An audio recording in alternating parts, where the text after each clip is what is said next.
What's going on, everybody? This is James Gray, Mass Effects Boyce, and you're here for another Facts Project review. Today we are going to be covering Marian, Heretic, Issue 3 for Boom Studios, obviously written by Tini Howard, artwork done by Joe Jaro, colors done by Walter Baiamonte, and letters done by Joe Campbell. Now, if you remember from Issue 2, pretty much on a little rogue mission that Marian just so happened to run into a couple of witches that she wanted to get a little bit more information on Raveena about. A storm of crusaders straight from church basically barged in because they felt as though she was just taking too long. And in the midst of all the chaos, because they were going to kill these witches, she just so happened to have unalived one of the crusaders. And in the means of doing so, she needed Raveena's help. And this revealed a certain little bit that was pretty much happening. One, those little communion wafers that are inside of her staff that grant this magical type of power set that she has when she uses this staff was something that Raveena wanted in question. Secondly, Marian had to get rid of this body. Third was Raveena had did something to the tea that she had given her at the end of issue 2, which basically unlocked the past of Marian, and therefore we get brought to this kind of like origin story as to who Marian was before she was in the convent. What it is that Marian was like this underground fighter, somebody who was trying to basically battle out her sins in a more vicious fashion. She was in the Vesperian underground as a almost like an MMA fighter, but you can tell for the most part that she was like kind of like working off her sins, that there's even something more deeper even before this. And the fact that there's this backstory on her and that sin has been something that has distracted her in the past. You see this one particular fight to where she's gathering around a lot of the onlookers who are watching this fight and seeing a lot of girls being provoked by a lot of rich, maybe not too well gentlemen.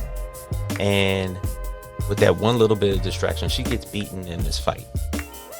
And then to the point where she finally just has like a calling to where she wakes up in present day. And it just so happens that she's been under this spell of Raveena's for about a couple of days. And because she's been gone so long, and because she has basically unalived one of these crusaders, she doesn't know what to do. She has to basically backtrack and go into kind of like a survival mode, because she knows that once she gets back to the church, she's going to be questioned.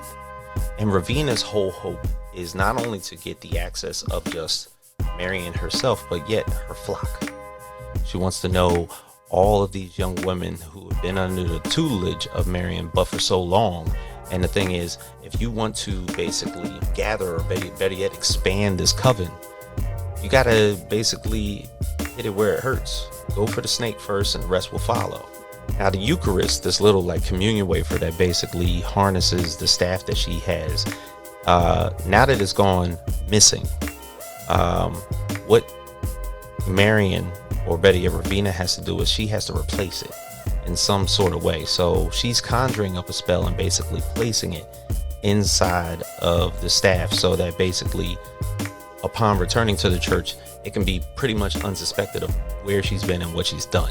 Upon going back to the church, she's questioned by basically what I call are the physical manifestations of the spirits, the Father, the Son, and the Holy Spirit. And because this is Sunday, she's failed to miss Mass, but also she's understanding the point that the army of crusaders that were meant to follow her did not have her in hand. So there was an obvious absence, and they also know that one of them has pretty much perished by this mission. So Cardinal Benvolio, who is a very interesting character here, I would consider him the son because he's the youngest of the 3 cardinals. And what they are pretty much looking into is that saying that Marian wants to teach Cardinal Benvolio a lesson. And the big thing is that she feels as though if you believe the Son speaks to you, and this is her own words, if you believe the Son speaks to you, if he begs you to be less cruel, it is not me you should appeal to. And the thing is, do not cower over these 2 grown men. And what their beliefs are of me.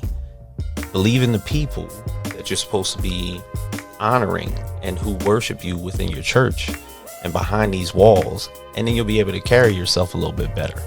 So in doing so, she rips like the Cardinal's big gold necklace, throws it into the crowd to the appeal of all these onlookers, and that then strikes up an alarm to the guards that the Cardinal's in trouble and that Marian is basically antagonizing him, and they rush to his safety. This is kind of like proving the point, because the Cardinals are basically these three forsaken individuals within the church, and Marian is just a nun worshiping like the rest of the people who basically come to mass and come to church, and not understanding the terror that is behind those walls, but yet what is in the walls is a little bit worse. This leads to another flashback sequence to where Marian, after that fight, I guess, has her call to God vision, and it is because she is not met with the face of God like Jesus Christ or anything like that. She's met with the Virgin Mary and who she sees as her God, and basically that's who she's believed from the start. This is the teachings that she gives to her flock and her, or better yet, as Raveena calls it, her coven, the Blessed Mother. But because Raveena has gotten so close to Marian, she still is provoking her to basically introduce herself to the rest of the flock, and even doing so, she feels as though in order to earn Marian's trust, she's now behind the walls. There's been something that's basically been done, whether it's the spell that was basically cast to her in the beginning, or better yet, if it was something that she basically did to the Eucharist, that staff. She is now infiltrated behind the walls in some sort of way, because in the next going scenes, you see the quarters where all the crusaders sleep, which is basically the church's army, and the witches just so happen to be conjured up as spirits, enter these walls and basically mutilate this entire army within minutes. But the thing is, one particular person, because Marian is there fighting herself, not necessarily noticing what exactly is happening, until one crusader that she feels as though she needs to save is brought to the outside, and it turns out to be Cardinal Benvolio himself, disguised as one of the crusaders, who is fighting amongst the people because he might have taken word as to what Marian was telling him, and felt as though in order for him to be favored, he has to be favored with the people in the streets, and in order for him to do so, he has to disguise himself as a uniformed guard for the church in order for him to see it himself. And this is kind of like where issue 3 lays, and now you're coming to understand that not only is Raveena getting a little closer to Marian, but Cardinal Benvolio is now having a long-lasting trust, or better yet, a closeness to Marian, and both these people are understanding her principles and her thought process a little bit better. So I can't wait to see issue 4. I feel as though Tini Howard, even though I know that she's about to do Sirens for DC, the continuation of this book for Boom Studios has been fabulous, and I can't wait to see how all this basically gets brought up. So I will see you guys next time on the channel for issue 4.